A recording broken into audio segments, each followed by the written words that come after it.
Hey YouTubers, it is RC here with RC67, and it has been quite some time since I've made a video with Hot Wheels or anything like that. A lot of it's just been we had to move, and I've had a lot of family stuff going on, so I just really have not had the time to put any type of video together whatsoever.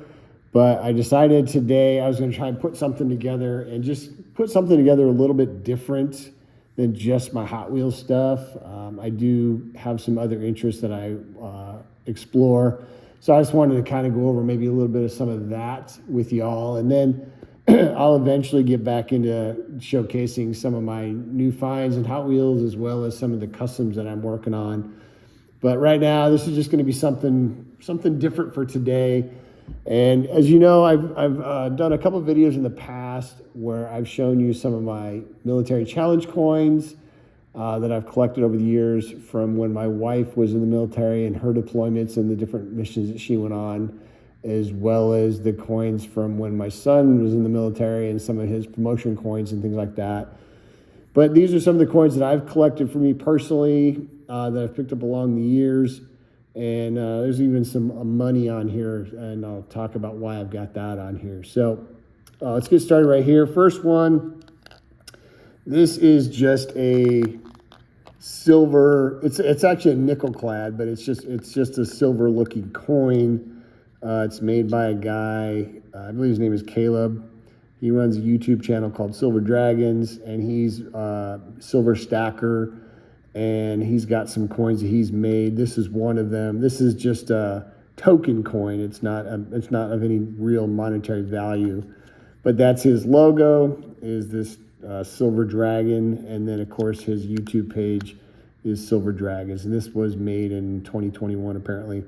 So anyway, I follow him on YouTube because I do follow the gold and silver market, and he talks a lot about that. But this is one of the coins that he made, and I thought it was pretty cool, so I decided to buy one. It wasn't very much. I think it was, I don't know, 10, 12 bucks or something. So and then I've got another coin here, which is from the Super Bowl in Arizona many years ago, back in 2008. I don't even remember what teams were playing back then, but this was, I think this is Super Bowl 42, I think. I don't know.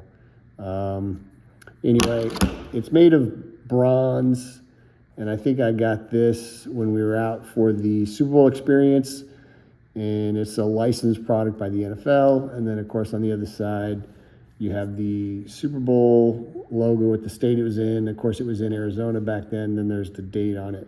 Pretty neat little piece. Again, not a whole lot of monetary value, just more a collectability piece. I don't know, probably, I don't know, $10, $12, maybe 15 tops, I don't know. And then here is a coin from the Arizona Diamondbacks with their inaugural season. This was a player that they released one of the coins with, Travis Lee. And then there's a little bit of information on the back here, 1998 inaugural season, Major League Baseball. And of course, this was made in bronze. This is another bronze coin.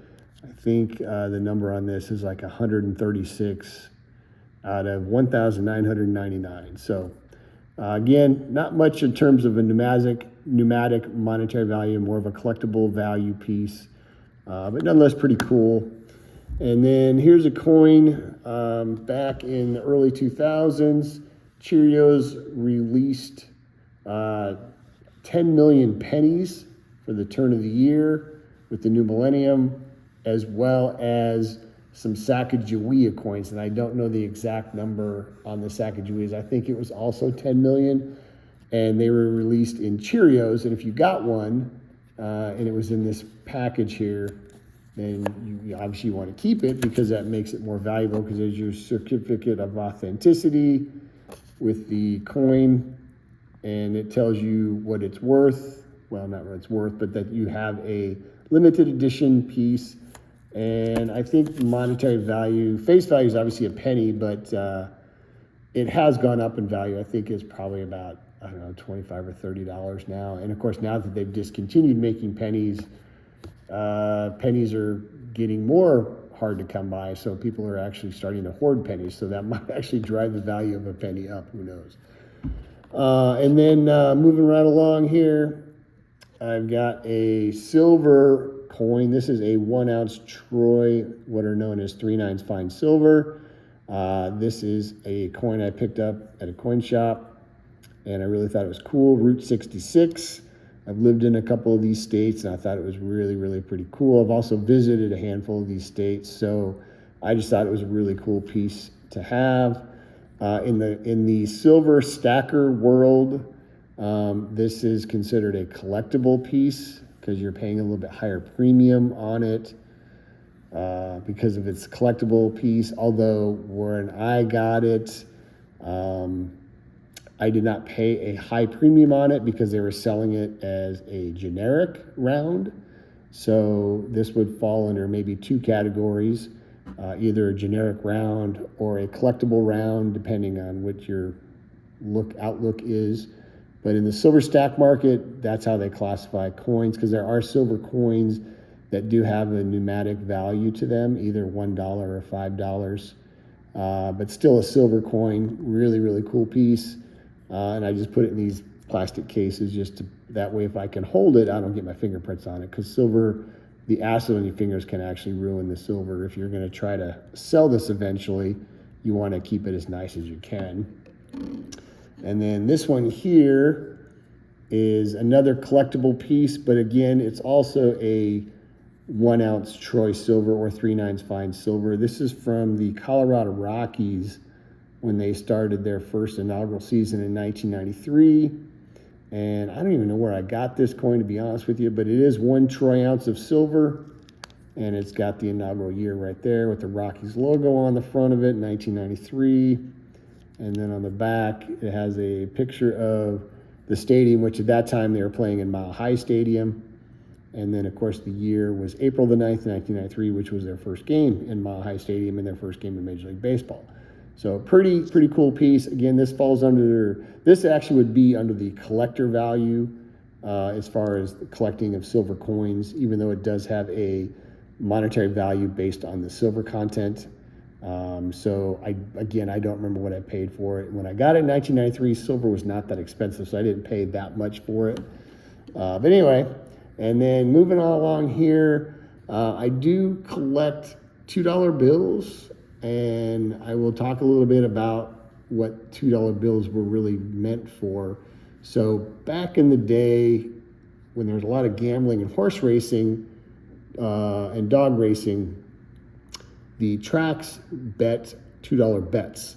So the banks started making $2 notes, and there's other reasons why they made $2 notes. But anyway, the tracks would bet with $2 bills.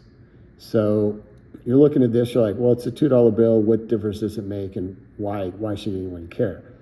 Well, what makes this bill kind of unique is if you look at the serial number on the corner here, it says 1948 and then 2000. So this is what's called a tombstone note. So you have a birth year and then a death year. So this would be what's called a tombstone note for a serial number. So in the collectible market, this can have some value, not a whole lot because it has been out in circulation. There's some creases in it. So face value is $2. Collectible market, you might get $4 for this, maybe $5, just because this could be someone's birth year and death year. You don't know.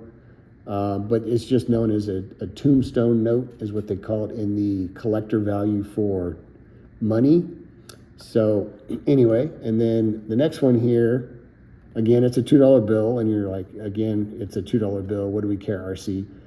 Well, a couple things here. One, it's a lowered serial number because it has 2 zeros starting at the front, and there's a star at the end. So that means that this is a star note. Well, what had happened is that during the printing of these $2 bills, these notes, something happened. Either there was a bunch of smudge marks on it, or the numbers were wrong, or something could have been wrong in the printing process.